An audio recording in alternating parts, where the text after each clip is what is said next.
Hey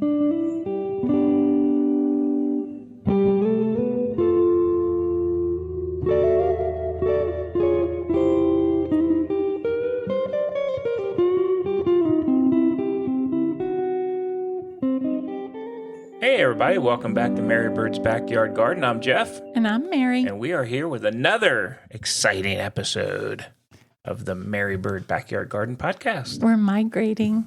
We're migrating. We are. We're in the fall migration. What does that mean? Not sure I understand that. We're birds. We're migrating. Oh, we're going to migrate. Are we migrating into the podcast? Migrating into the podcast. All right. I'm going to go with you. You're I'm going to go with you on that one. I'm not sure what that means. We're a little migratory. Okay. Migratory birds. Ouch. We have to be migrating. We've seen so many species come through this week. I got you now. It's been very interesting. Sort of kind of got you. You know, Mary, I think what we should do at this point, as we migrate further, we should migrate into what's new in the garden, Mary. Actually... Migration. No. Migration. You know, you told me a very cute story about Brooke and Gilder, our two furry puppies that are sitting right here under our feet right now. And they actually found a squirrel in the backyard. They did. What did they do? So we're in squirrel season now. When we first moved in, we didn't know nobody had any trees, but now we've been here a little while. The squirrels have found us. They, the squirrels like to get our bird feed stuff. So he's found that. And now when the dogs go out, he was just hopping. Of course, they're oblivious for a few minutes till he moved. And then they saw him move and we have a fence up so they can't actually get in the garden, but they were going a little crazy. Oh my goodness. And he just hopped right over to our neighbors. I saw him actually go on the neighbor's porch, so I'm not sure what that means. But he found us again. He's coming back now.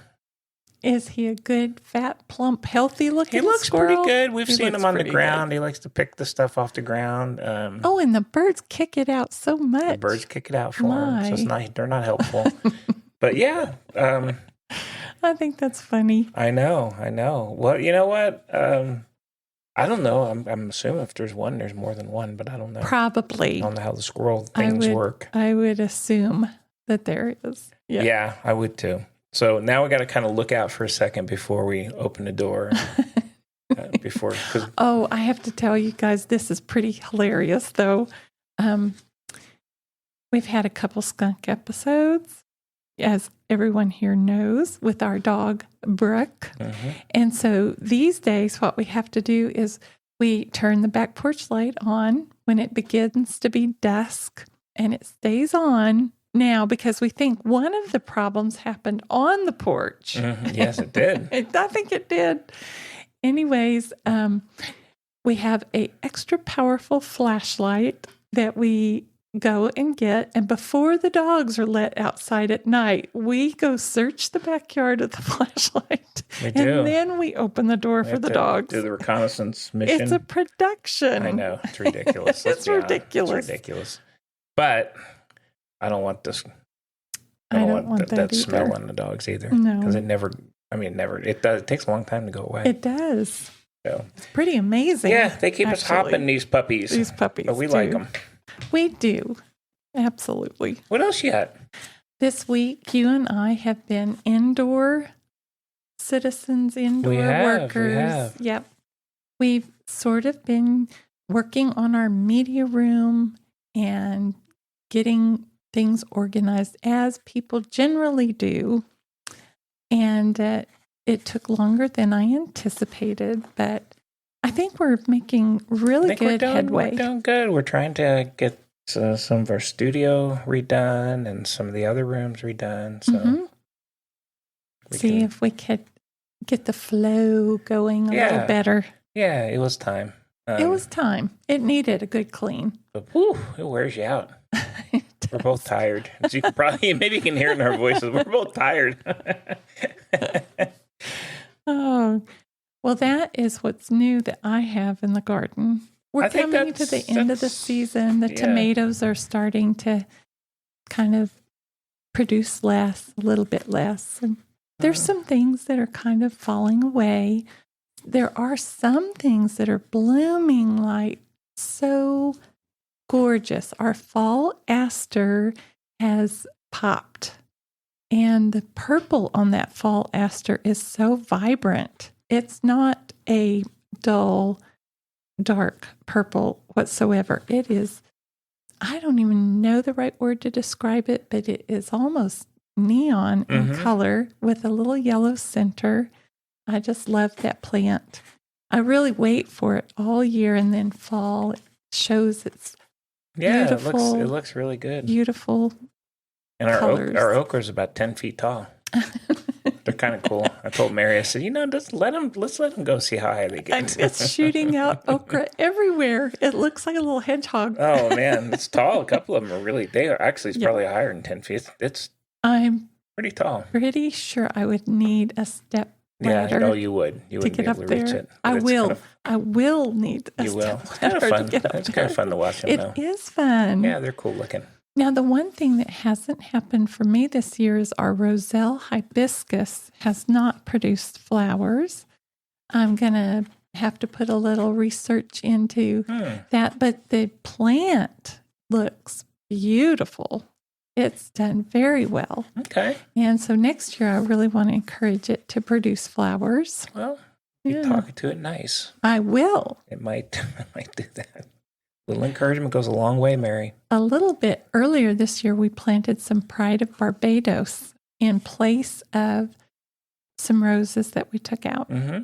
And I was very surprised that it has come up and started to bloom. It has. It looks good. Mm-hmm. It's gotten big. It's gotten big. Yeah. Yeah, I'm quite pleased about that. Very nice. How about yourself? No, that's about it. I think I've been kind of lazy, to be honest with you. Mm-hmm. Enjoying. I've been more of an enjoyer working than a worker. Watching the birds and whatever else runs across. We've definitely had a flush of bloom on our bougainvillea. Has definitely taken off and started blooming. A lot of butterflies. We've had a lot of butterflies come through. Dragonflies. Beautiful butterflies. Yeah, bumblebees are still out there. Oh, yeah. Remember earlier this year, early in the spring, I was very worried about the bees because I just didn't see any. But now, we have a lot of bees. It's covered, so it's cool. I'm very we got the happy big ones, about that. The big bumblebees, which are cool. I know it seems to be a lot more this year, doesn't it? Yeah. There's a lot out there. Good. So you've done good. That's good. You've attracted them. That was your goal. Well, one thing that surprised me this year was our asparagus. I think this year was the first year that we actually harvested some asparagus spears in the springtime, early in the spring. And then the plant usually grows up but falls over to the ground. And this year, surprisingly, it has not done that. It has just grown straight up, and the fronds are full and lush and just gorgeous. It's it's got to be 6 feet tall this year. And so the asparagus has definitely been a surprise plant. I'm quite enthusiastic about. Yes, I think you spoke to him quite sternly this spring. No, I'm just kidding. I'm going to plant Egyptian walking onions by you if you don't behave. Oh, boy. Nice. Yeah, it is. Okay. Well, I don't have anything else what's new, but I do know you may have part 2 of a story you started last week. I do. What could this be, Mary? It's the pecan. Pecan. The pecan tail. The tail of the pecan. There you go. Okay. You know, I do love pecans. I really like all types of nuts. I don't know. Are you a very... No, I'm not a... Not really. No. Maybe a peanut. I'm a peanut. Which is actually a legume. I could do a peanut. You can do a peanut. I'm not really a nut. Not really a nut. I'm kind of liking them more and more in other stuff, but like just a plain, I'm just a peanut. Just to eat it plain has to be just your regular peanut. Yeah, I mean, I honestly, I don't go looking for them. Let's just say that. Well, for me, they are a treat. Mm-hmm. Oh, yes, I do know that. And for most people, they really are. Okay. But as and we could find them readily at almost any grocery store, specialty stores, But in historical terms, they were so important. And I think that we had talked about how the pecan is really native to the U.S. Mm-hmm. And so the people that lived here, the native peoples, depended on the pecan as they traveled, and especially the nomadic tribes and so forth. They were a very rich, nutritive food source when maybe there wasn't a lot of other food sources available, when game might be scarce, and when vegetative berries and so forth probably aren't putting on their display. And they could get by because it is such a rich source of nutrition. They could get by for a while without the other stuff. And one of the aspects of the pecan that made it important was that it was easy to gather. And typically they ripen and they are harvested from October to about January during those lean months. And so they could gather the nuts, they weren't hard. They could transport the nuts. Mm-hmm. And they developed ways to extend the richness and so they don't go bad. Right. So one of the things that they would do after they gathered the nuts, they would roast them just a little bit over the fire, and that killed all of the pests and things like that. And they were able to take that with them. Or sometimes they would roast them and they would dig big, large pits in the ground, and they would stockpile all the nuts and cover them all up. And they could last that way for a very long time. And as they traveled back and forth, they knew where these caches of nuts were. Yeah. And they would have food sources along the way, And so it's very interesting because in the Rio Grande River Valley, they have actually found fossilized records of the pecan and the pecan tree dating as far back as 65 million years in the past, which I think is so interesting, right? Well, what happened was used to hickories would grow around the world. This is not specific to the pecan, but different forms of hickories would grow in places around the world. But the Ice Age came, and what happened is that cold Ice Age scraped the earth, and those trees were not, they went extinct in the areas where the glaciers scratched away the ground. But they flourished here in the United States, and that's why we have so many really native species that are available to us. And that's how the native peoples traveled through and found them. And I found this one website about the Permian Basin, which we know the Permian Basin is in West Texas, and that's where a lot of our oil fields are. Yep. And Odessa, Midland, and out that way, right? Because when we played football, didn't we do the Permian Basin Bowl or something? Yeah. Big football area out Big there, football area. High school football, High school. Anyways, the Permian Basin has an archaeological dig that's ongoing, and one of their sites is actually called the Pecan Site. And they've identified pecans along with, corn and grains And the grains would be something like barley and rye and a plant called a goosefoot. Do you happen? Goosefoot? A goosefoot. Never heard of it. Well, let me tell you. Tell me about the goosefoot. The goosefoot includes quinoa, beets, chard, spinach, and lamb's quarters. What's a lamb's quarters? Is that a plant? It is a plant. Okay. That you could eat. Mm-hmm. Okay. And that's in the fossilized records as far back as the Middle Archaic period. And that is like 2600 to 1800 BC.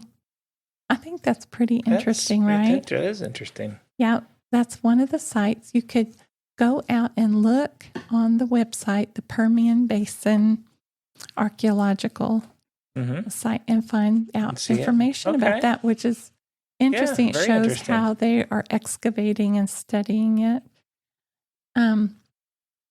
The native peoples that came through, they had different ways of using the pecan. They did use them fresh. They ate them raw. And what they had was this little, so a pecan literally means nut that you crack with a rock. Mm-hmm. And when I first read about that, I thought, they just threw it on the ground and cracked it or something. But no, they actually had specialized equipment. They would have a bowl, and they had a special stone called the hammer that they would kind of plop on there. I'm pretty sure so they could preserve a lot of the kernel of the pecan. That's neat. That is kind of neat, right? I know, because if you hammer it, destroy it, crush it, and then you're eating little pieces. We've done that. Yes, we have. And got the shell. Mm-hmm. Oh, we don't like that. As well as eating them fresh, they also did a process where they might have a pot or earthenware vessel of some sort, and they would fill it with water and put the pecans in there, and they would boil the pecans so that they would release the oil, and they would skim off the oil. And, they used it for cooking. They used it as well for, like we would use lotion today to help their skin. And sometimes they use some of the oils in their hair to help their hair. Interesting. Better. You don't think of those having oils in them? No. Oh, well, it's one of the richest sources of oil. Okay. Actually, the pecan. Pecan oil? Yeah. Okay. New one.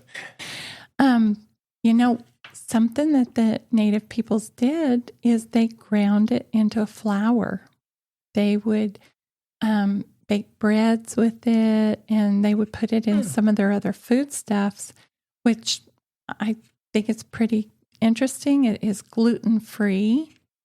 And so one of the things I read in my Remarkable Plants of Texas that I found super interesting is that the Tonkawa native peoples, what they did was they would take dried meat that they had hunted, and they would pound it with the pecan flour, and they formed I'm assuming it's like a cake sort of thing called pemmican. And so as they needed to travel through the area, they would have that food source. Like we would do a breakfast bar or an energy bar today. That's how they used it at that time. Interesting. I thought that was so interesting. I wonder if they used it and cooked it like a chicken fried steak. Whoa. Well, you're jumping ahead of me. Oh, I'm sorry. I was just, when you were saying that, I pictured it. Okay, sorry. Well, actually, one of the things I'm going to talk about later in the use is that you can make a crusted chicken or a crusted fish. You can use a pecan I will crust. wait here for... See how smart you are. I visualize. I'm a visualizer. Visualize it. That's terrific. I love it. Where am I? Anyways, they did have a drink that they would make. This is kind of hard for me to visualize, but they did make a fermented beverage. I think they made a fermented beverage out of everything. Yeah, I know. There's a lot of things that you've talked about. Yeah. So they like their fermented beverages. They use the pecans. And it's interesting. They must have included some type of a sugar source. Well, today we do have pecan vinegar, which actually is after something uses the sugar, like to make wine, it will turn to vinegar. So maybe pecans have enough sugar in them that they can ferment. Maybe. I don't know. It probably lasts, when they ferment it lasts something that'll last. Well, travel yes. with. And also in case, like, used to, if you ran across a water source, you really did not know if it was good or not. And so the fermented beverages were a way of absolutely being able to have a drink. Yeah. Yep, because they definitely traveled. Without getting sick. Yeah. Okay. But today, we think of people traveling like the early explorers and the early settlers as they came into this area where the pecan groves are. We would assume, they're pecan groves. They are just growing that way naturally. But in reality, it wasn't like that at all. The native peoples would travel through. They would cultivate that area. They would use fire as a way to remove unwanted growth underneath all of the crop that they would like to have.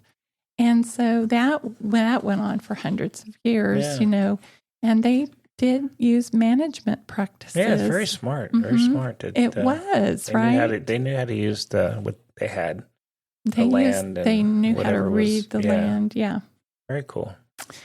I think that's great too. And also, what you have to kind of keep in mind is, like, if you are dependent upon something like a pecan or another nut tree, pecans especially, I'm not too sure about the other nut sources, but they are not a yearly crop. And I think we touched on this last time when you were talking about the pecans in your mom's backyard. Yeah. Right? So pecan trees are a biennial cropping tree. And each grove is going to produce heavy one year and maybe sparse to very light the next year. And so in my reading, what I think I understand is that the peoples would travel and they would know which groves were going to be producing heavy. Yeah, that makes sense. Which groves were going to be in their light cycle. So I hope I'm not wrong about that, but I think that's what I understood. That sounds right, though. So I went out to the American Pecan Promotion Board, and I found a few little tidbits. Okay. So it is America's native nut tree, which I think is kind of cool. Here we produce, not here in Texas, but in the U.S., we produce 300 million pounds of pecans annually. And it comprises about 80% of the world's supply for pecans, right? And each tree will take 10 years to achieve its full production. But that tree could produce 200 years into the future. It's very long-lived and will produce a good crop over an extended time. So Thomas Jefferson actually grew pecans at Monticello, and he gave a pecan seed to George Washington to plant, which I think is kind of a cool fact, There's so many pecan varieties today that have been crossbred and developed, and they're very tasty and delicious. And so this website, the American Pecan Promotion Board, has a lot of good recipes on it. And I found this one that I would like to try called the Roasted Red Pepper Pecan Dip. Okay. So I think that sounds like a good party. food. I can't give you the exact ingredients, but you could go to this website and find that recipe. Okay. One of the things is that I learned a little later on is that Texas is the third largest producer of pecans in the U.S. I believe that. The Georgia Bulldogs are first. Oh, those Georgia Bulldogs.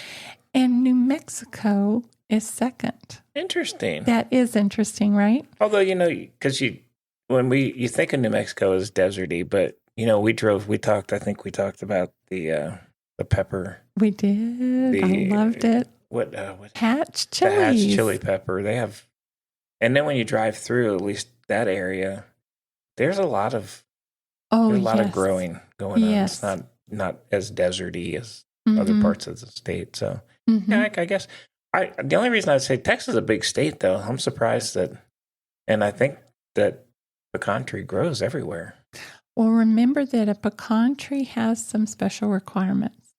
So they do best where they have the deep, rich alluvial soils, and they like the waterways. The water, yeah. They like to have a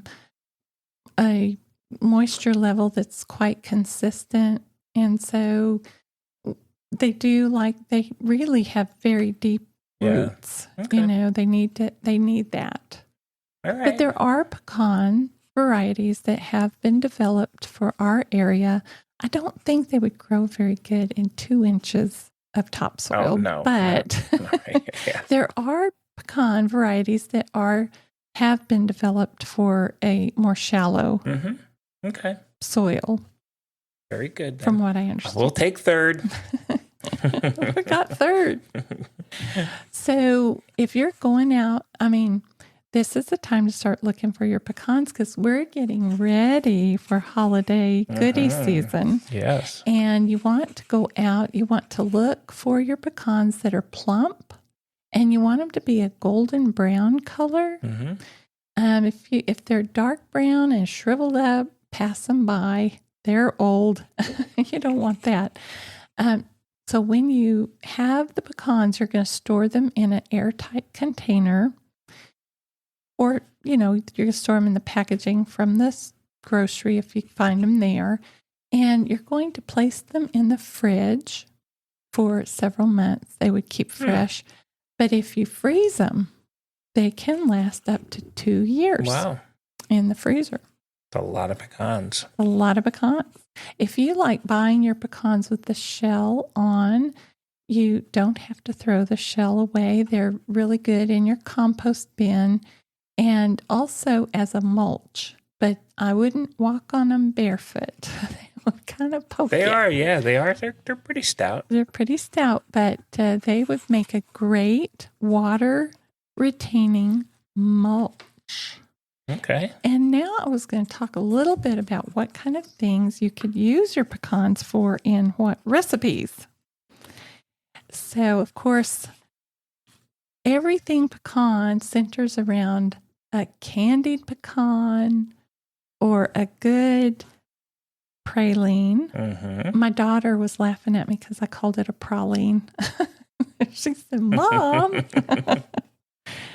Well, apples and pecans are fall produce items, right? Yep. And they go so well together.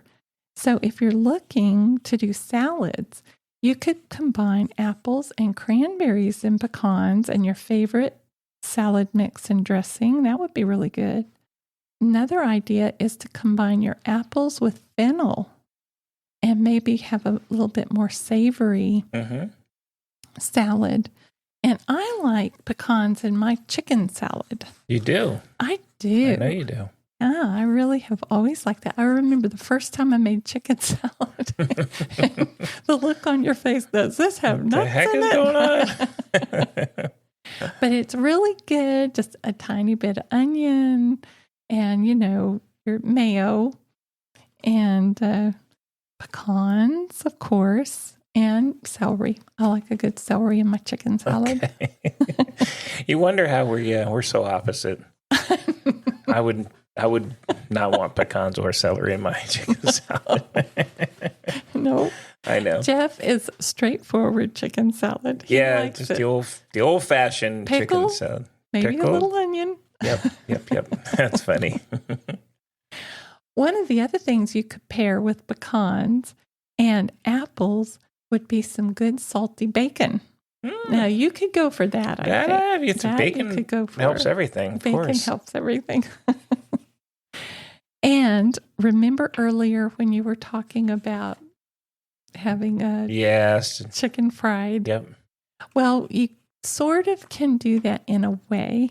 You would actually have from what I've seen, you would have your chicken fillet and your fish fillet, right? But then you would coat the top of it with a pecan crust. Mm-hmm. Maybe you add your own favorite spices and mix in there and bake it in the oven following the chicken directions. And it keeps it moist and juicy and imparts really good flavor. Close to chicken fried. But... So you and I love coffee. Mm-hmm. And there's two brands of coffee that are so good with pecans.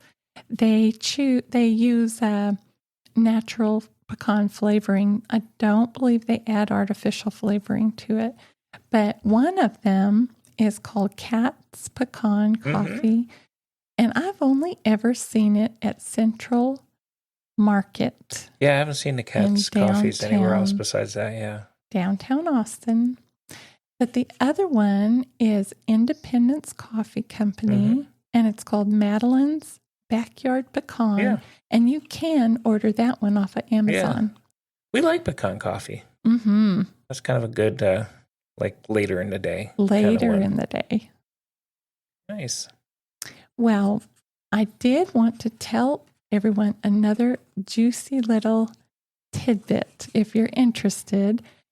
If you go online to the Food Historian, there's an article called A History of Eleanor Roosevelt's Pecan Pie written by Sarah Wasberg Johnson. Mm-hmm. And in that article, as you read through it, it's kind of interesting. They're talking about the differences in the pecan pie, whether it was pre-World War I, I believe, maybe or World War II, pre-World War II, and then after World War II. And there was a difference. They used to make the early pecan pies using cream, but the later ones, they changed to using Karo syrup instead. Interesting. So it's a very interesting article, and I encourage you to go out there and you could find the exact recipe that Eleanor Roosevelt submitted to. Oh, let me see if I can pull this up real quick. She submitted this recipe to the Hollis Pantry Secrets Cookbook. Whoa. And I think that she had also used this recipe in submission to as early as 1938 to other things. So you might want to give this little recipe a try for your Thanksgiving enjoyment. I don't know. I really had a great time with the pecans. And one other source I wanted to tell people about, if you're interested, is online also. It's Texas Highways Magazine. Mm-hmm. And the article is called Deep Roots. And it is written by Laurel Miller. And she is writing about families here in Texas that have developed the pecan industry, and also a little bit about the history of the pecan. Okay. And that is what I have for part That's good. 2. Well, I will say, I'm going to surprise. Well, I'm not surprised you, but in the past, I would not have liked a pecan pie, but that actually, we might have to do one this year. Because we've done them in the past, but I generally, you avoided them because you like them. But I'm getting there. I'm getting older now. I'm more willing to taste stuff. But that sounds pretty good. I was going to piggyback on you. There are some cocktails out there too that you can make. Hey. Believe it or not, there's a pecan liqueur. There's a pecan bitters out there that you can get. Bitters. And I believe that we've seen a bourbon out there that was a pecan bourbon. Mm-hmm. But you can make. There's drinks called pecan pie martinis. Oh my goodness! I love it. Pecan pie Manhattan, a pecan bourbon old fashioned. So there's a lot of different cocktails you can make as well. And there are, like I said, there's liqueurs and bitters, and there's all kinds of stuff out there. So I like that. Yeah. I do like the taste of pecan. We love the pecan coffee. So very cool. So on one of our podcasts, you made a Manhattan, I think, that we had. I can't remember all of the ingredients for it right now. It was delicious. Yeah. Did it use a special... Did we use some? Could you rearrange that recipe to fit more with the pecan? Yeah, I think you can. There's just these days there's liquors out there, liqueurs that are for everything, and you can even make your own. So you can infuse your own bourbon. So you can infuse your bourbon with the toasted pecans and vanilla extract for a few days. Ooh. So you infuse that for a few days before you actually use it in your cocktail. You can use it as a garnish. You can crush it and candied pecans or sprinkle some cinnamon and nutmeg on there. Now, our daughter-in-law makes a very nice candied pecan. She does.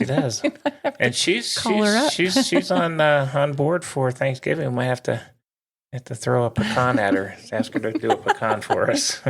I bet she would be thrilled. I think she'd be thrilled too. But anyway, a lot of cool stuff, and I'm getting very pecan-y in my old age. I think we should try your pecan infusion. Did you? That actually sounds pretty good. Let's do that it. Actually sounds pretty darn good. We'll give that a shot.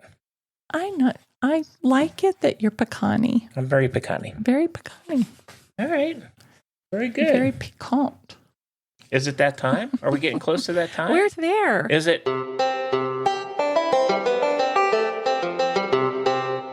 Hey, welcome to Jeff's Corner. Do you know, Mary, the tradition of carving pumpkins into jack-o'-lanterns? Do you know the history of this? No. It has very, very deep roots that stretch back centuries, believe it or not. Oh. And it's actually long before pumpkins were actually even in the picture.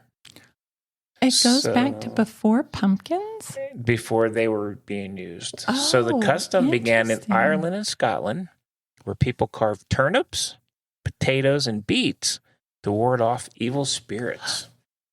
The practice was tied to the ancient Celtic festival of Samhain, celebrated on October 31st. So Samhain marked the end of the harvest season and the beginning of winter. A time when it was believed the boundary between the living and the dead blurred. Ooh. See, we have things. We have Halloween. Halloween coming up. On October 31st. So the name jack-o'-lantern comes from an old Irish folk tale about Stingy Jack. According to the story, Jack was a trickster who outwitted the devil several times. When he died, he was denied entry to both heaven and hell. The devil, annoyed but honoring his word, sent Jack off into the dark night with only a burning coal to light his way. Jack placed the coal inside a hollowed-out turnip and wandered to earth ever since, becoming known as Jack of the Lantern or Jack-o'-lantern. That is so interesting. And so here's the American twist on it. When the Irish immigrants came to North America in the 1800s, they found that pumpkins, native to the continent, were larger and much easier to carve than turnips, wouldn't you think? And then the tradition adapted, and the pumpkin jack-o'-lantern became a staple of our Halloween. Well, look at that. And then today... And Halloween, too, because... Yep. Yeah. Interesting. So today, carving a jack-o'-lantern is, we have fun and it's a craft, but and people of course, do everything from spooky faces to art. There's some pretty. There's a very the Food artistic. Network always has Yes. the Halloween specials on One there. of our favorites. But the glowing pumpkin, Mary, still carries that old spirit, where warding off darkness, and celebrating the strange, playful energy of the season. Interesting. There is a children's nursery rhyme. I do not know if they are connected, but Jack be nimble. Oh, I don't know. Jack be nimble, Jack be quick, Jack jump over the candlestick. I don't know. That wasn't in my story. Okay. Stingy Jack. Old Stingy Jack. Okay. So that's a little quick history of the jack-o'-lantern. Jack of the Lantern, as we know it. That's all I never knew that history. I didn't. Well, I've heard of Stingy Jack before. I don't know. I mean, I don't know why I've heard of it, but maybe we were over in Ireland. I think maybe I read something over there, but it's interesting. So next time you're carving up a pumpkin, then you kind of go, what we're doing. Stingy Jack. There you go. That's all I had for Jeff's Corner this time. It's a grand Jeff's Corner. It was a Halloween. I'm Scary. getting excited. Good. I'm getting excited for Halloween. It's coming next. It's close. It's close. Couple weeks. We have a couple weeks. All right. Yeah. Well, what else you got for us? Well, it's getting to be the time of year here where we live where you can think about starting the process of bringing your outdoor plants in. Many people across the United States and around the world have already needed to do this because their temperatures have already fallen, but we're still in the 90-degree days. So we haven't quite reached this part, but right now we're entering that time where step by step you could get your plants ready to bring inside. And I wanted to just go through. What I was doing is there are several plants that I'm interested in bringing in. I have some zonal geraniums that I want to grow on a west-facing windowsill, and I think they'll grow real pretty through the winter, but I have to get them from the outside to the inside without bringing in a host of unwanted critters. We don't want critters. They're okay out there, but I don't want them in the house. So I did a little looking up, refreshing of my knowledge here, and I wanted to just share it with everyone. So first thing you need to do is step number 1, you got to go out there and pick up that plant, and you need to look at it, right? Get up close and personal with your plant. You need to look for things like aphids, white flies, mealybugs, spider webs or spiders, things like that. Look under the leaves, look around the stem, look around where it goes by the soil. And what I am going to do this year is to buy fresh container mix because all mine are in a container right now. And I'm going to repot into fresh mix. I think that's a good idea. But they said you didn't really have to if you follow the next step. Actually, one of the things you might do is take the plant out of the container and look at the roots. Look at the root system. Look at the soil around the roots because that's a lot of times mealybugs will be in there. And especially if it's sitting on the ground. So word to the wise, have a look out there too. If it is a small enough plant and you are able to submerge it into a container of water, so the leaves, the roots, the soil ball, everything, submerge it and let it kind of sit there for 15 minutes. You want to see if anything floats to the surface. Now, you could do that in plain water, but several of the sites recommended just a small amount of a very mild liquid soap like Dr. Bonner's Castile soap or something like that. I wouldn't do too much at all. You don't want to harm your plant. So I am planning to do that with my zonal geraniums. Okay. And I have an angel wing begonia that I'd like to bring in as well. So that is step number 2. But the idea is like, what if it is too big? You know, we do have some key lime trees that I've been trying. I'm not very good at growing key lime trees, I have to admit to you, but I'm going to keep on trying. And they're too big to submerge. So what you need to do with them is take your hose and sprayer and a gentle spray. You're going to wash the whole plant off. And again, with the little bit of soapy water, you can go ahead and water in your container and let it filter through and see if you could kill the bugs that way. Not too much soap. I cannot stress that enough. I don't want to hurt your plant, but I do want to get rid of some of those pesky things I don't want in my garage overwintering, you know. So look under the leaves, wash the leaf off, and get it as much as you can. And then one of the things that you could do in a larger container as well is to sprinkle the mosquito Bacillus thuringiensis granules and let those live and kill the mosquitoes on the soil. Well, it won't kill them. It'll kill the mosquitoes, but the main reason that you're doing that for is to kill the fungus gnats. So one of the things you could do is you could dissolve the Bacillus thuringiensis in your water bucket and water through your plant. And so you want to do that too.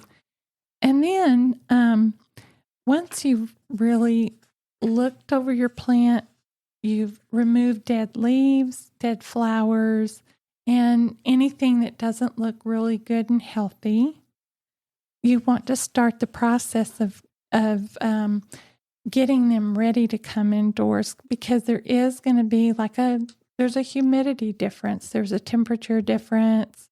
So you don't want things to be so quick. You need to give them time to adjust so they don't go into shock. Okay. You know. So I think I'm going to try to use fresh potting mix. And one of the plants that I have on the back porch I would like to bring in is called bridal wreath. So that plant looks to me like it is really filled out its pot, and it might be a little bit root bound. So with that plant, I might divide it in half and plant up 2 different containers. Okay. You could do that at this time. So you're going to keep an eye on your plants. Once you start this process of gradually bringing them in, you're going to have an area where you could isolate them away from. I have plants that live inside all the time, and I don't want to introduce any foreign bugs or anything to those plants, so I'm not going to put them in the same room. I'm going to keep all of the plants that I want to bring in from the porch in one area so I could keep an eye on them. That's pretty important there. Okay. So at this time, if you want to make more plants like I do of the zonal geraniums, I could take 4-inch cuttings and I could place those cuttings in some seed starting mix or any fresh potting mix, you know, and keep it moist. You might put a little humidity dome over it, keep it covered. And pretty soon they'll root out and you'll have several plants for next year to go back out into your garden again. Nice. Yeah, I'm kind of excited about that. I'm going to give that a try. Yeah.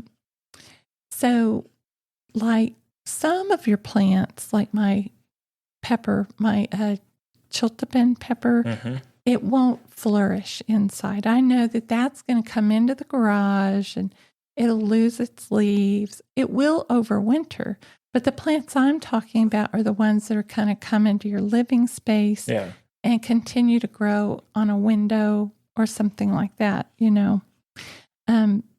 So you're going to be very careful about your watering situation. You're not going to follow the same practice that you did outside because they won't lose moisture as readily and they won't grow as fast over the winter.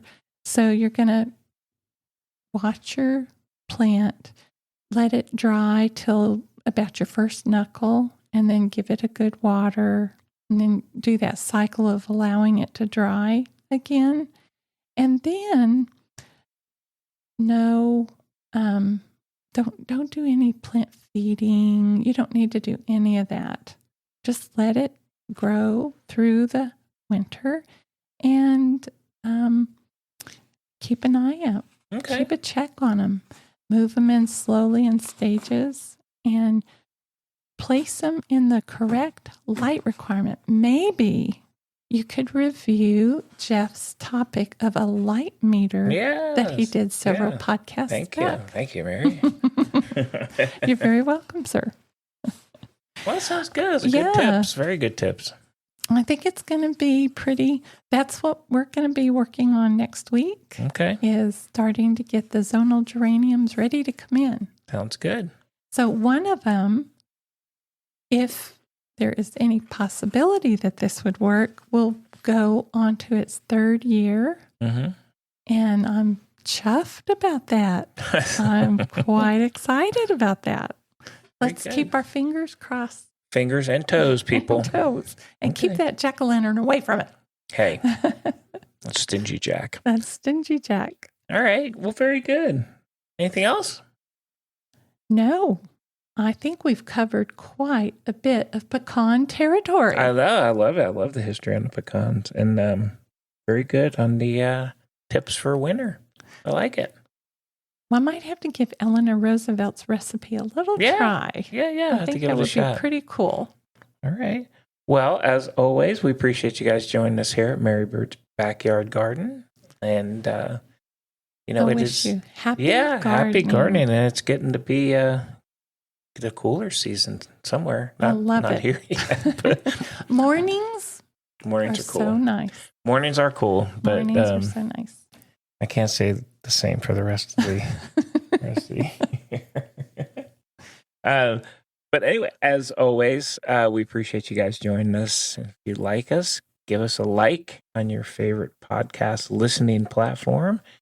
Have any comments, please put those out there as well. If there's nothing else, Mary? No. I caught her. Mary said, huh? What? All right, we'll see you guys next week right here at Mary Bird's Backyard Garden. Bye.